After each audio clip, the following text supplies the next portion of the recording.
Hi you all! Welcome back to another episode of Asian Tea Fast. Today we are taking a trip to South Korea! Wow! Imagine finally meeting someone after your divorce and thinking you finally found your second chance at love. They claim to be a third generation Chaebol, show up with bodyguards, and have this insanely mysterious life. So you announce them as your fiancé to the world, only for people to start digging in their past. And suddenly you realize almost everything your fiancé told you might be a lie.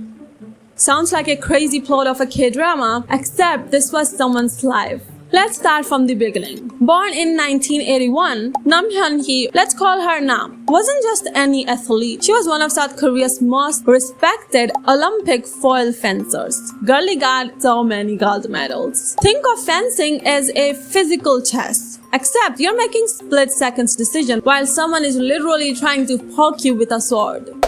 In August 2023, after 11 years of marriage and one daughter, Nam announced that she was getting divorced. So her fans mostly wished her happiness. Like, girl, you dedicated your whole life winning as gold medals, go live your life. Then just 2 months later, she dropped another bomb at everyone. She announced that she is dating someone new. Well, she wasn't just dating someone new. She was getting married. And everyone's like, okay, so who is the fiancé, you ask? Well, a mysterious man named Jeon Cheong Jo, who claimed to be a third-generation Chaebol here. Side note, she announced her new mysterious fiancé in a magazine. So naturally, everyone has questions like, how did she met a Chaebol? Well, the two had met in Nam's fencing academy. So apparently Nam is retired from competitive fencing, so she opened this fencing academy. And one day on a random Tuesday, Jeon Cheong Jo, let's call him Jojo, basically walks into Nam's fencing academy, looking like he's late to a meeting with the president or something. He had these 5 bodyguards following him with earphone in their ears and like, okay, in command.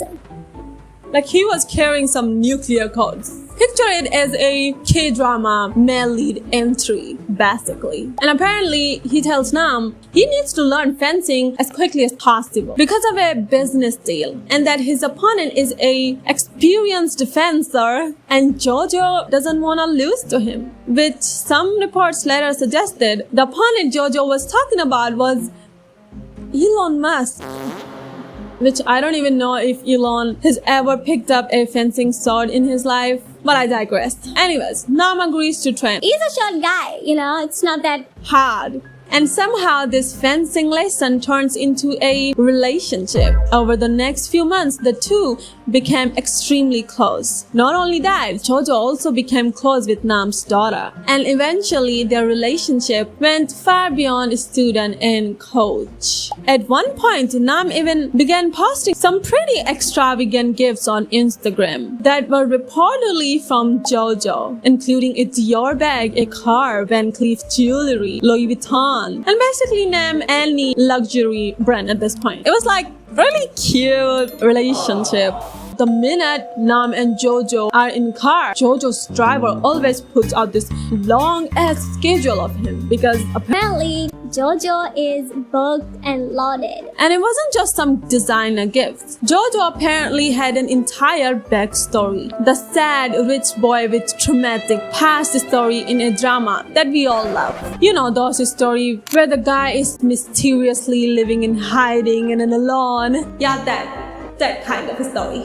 In the magazine interview, alongside some pictures that honestly look like they belong in a true crime documentary. I don't know why they are giving these vibes. Jojo said that he is an illegitimate child of the family and said he had spent years living away from Korea. Now, about the family he was talking about is known as Paradise Group, I believe. And apparently, this family is high-key mysterious. There was a reason we didn't know much about this supposedly very important family. And now, he didn't went your local school. He had gone to the United States for the school. He even said he didn't really eat Korean food until he met Nam, which is crazy to me because imagine having access to basically anything you want and somehow missing out on Korean fried chicken. And if that's true, you all rich people are seriously missing out. Oh, but the story gets even dramatic. One day Nam and Jojo were hanging out when Jojo received a phone call from his mother. And he deadass went like, "Mom, how long would I have to remain hidden?" Who are billionaire? And then a lot of people were saying like, how do we know he is a Chaebol here? Because like, again, you don't know much about him, but then he said he's a legitimate child. That's why there's not much record about him. But at some point, I just thought to myself, why do we think Jojo is a Chaebol? Well, because Jojo says so. then people start looking. It gets weird. This magazine interview goes viral. Someone comes forward and basically says along the lines of, Raised in America? "Go." I'm pretty sure we went to the same school in Korea. What? Someone else continues. And from what I could remember, he's not even he, because we went to a same girls' school together. Another message pops up. Pop. Yeah. This Jojo is a scammer. Now, Korean netizens were doing what Korean netizens do best. They start zooming in every single detail they could find. The stories about Jojo's past weren't adding up. The mysterious billionaire backgrounds suddenly had a lot of holes in it, like way too many. And oh, it gets even weirder. Remember that whole Paradise Group story that he said he's a legitimate child of? Well, Paradise Group basically came out and said They didn't know this person. and are going to take legal actions against Jojo. And I forgot to tell you, he said He had this $1 billion agreement and alliance and resources to this crazy international multinational companies. He had work in it. He was an executive director at one point, and he got retired apparently at age 19, and so he came back to Korea for work. And you know, he's doing a lot of work. Like, this man is booked 24/7. Yeah, that was all a lie. So embarrassing. It's getting weird. I feel really uncomfortable. Well, to put it simply, Jojo was a con artist, and then one of Jojo's alleged victims came forward with even more crazy stories. According to her, Jojo would ask people for money, would collect money from different resources, claiming it is connected to marriage place while being in a relationship with the girl's male friend. And Jojo is not marrying him. Why? Because Jojo is not married to anyone. Jojo just wanted the money. And I wish I could say this is stop here, but nah. Jojo allegedly used photos of her brother on dating app. And according to reports, the brother was of course a male and apparently looked enough like Jojo to help with the whole story, like to lure people in, maybe women. Basically, he would change gender and names according to the situation. Sometimes he's male, sometimes he's female, but Jojo is female at birth, in ID and everything. Like, I don't even know what's the plan here. But apparently the plan is money. Because that's all Jojo wants. Jojo wants your money, my money, everyone's money. And remember that mysterious woman that would call Jojo while Nam was around? Well, she wasn't actually Jojo's mother. She was allegedly someone Jojo had hired to play the role of Jojo's mother. You genuinely could not make this up. Like, even in Netflix or in a K-drama, they would say, oh, Be realistic. but then this is realistic. Because that is real. You know, this whole story and this rabbit hole is crazy. It's really crazy. But you know what's crazy? We got all of this information in basically 2 days. 2 days it all takes. And I'm not even covering everything. Because Jojo's history of crimes are way too much. But there was one specific thing that gave me actually the worst secondhand embarrassment. The car. Jojo apparently has Mercedes-Benz S450 that had been leased under Nam's name. So I think Jojo, gifted that car to Nam. And that car had it wrapped to look like a Mercedes Maybach S-Class. He even, the logo we had in front of a car, he removed the original car's logo and put the Mercedes-Benz logo. And then Jojo would drove around it, acting like it was an actual Maybach. It's As getting if weird. no one could tell. I don't know how that works, but it worked. And then there was the black card. Are you guys still with me? So Jojo had this black card, which was not a black card. It was a normal car, painted black to make it look like it was a black card. But it was not black card. So basically, the billionaire lifestyle was giving Timu. So when in 2 days they find like JoJo's basically whole history, JoJo had the nerve to come on Instagram and basically said, no, you guys are lying. You all are wrong. I'll provide the evidence in December. Like JoJo told us that this, not now. I'm not gonna explain myself right now. Give me time. Give me until December.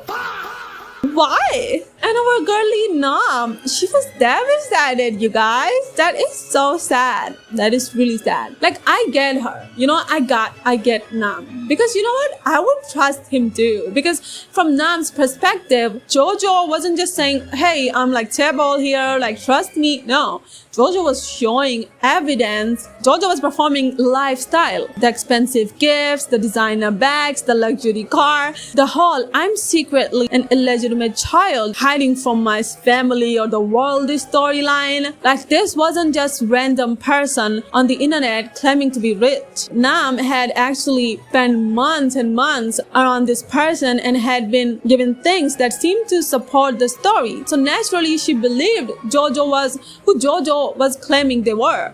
Actually, Nam announced that JoJo and her are breaking up in literally 2 days after they announced the engagement, because like in 2 days, they dug everything up. And again and again for the 10th time, I wish I could tell you this was the end.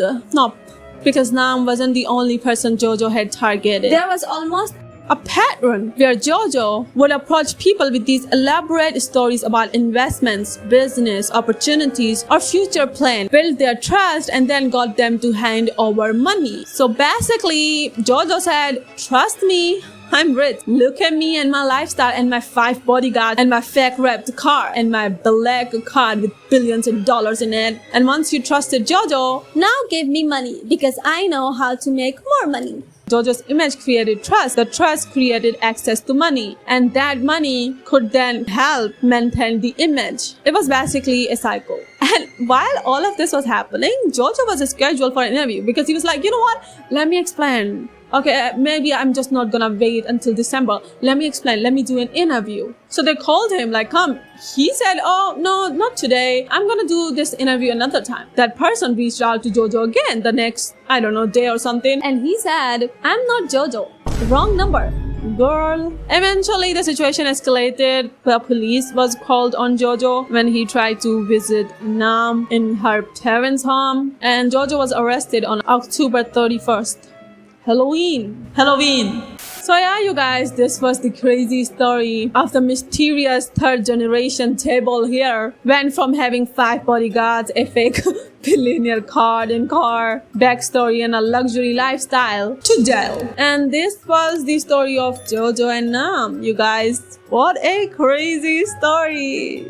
I'm sorry. What was that? And a little thing, you guys, I have this playlist of all the agency files that I've covered so far. So if you're interested, you can definitely check the playlist under the name of agency files to watch more of these crazy agent stories. And yeah, let me know what you guys think about this, and I'll see you next time. Bye.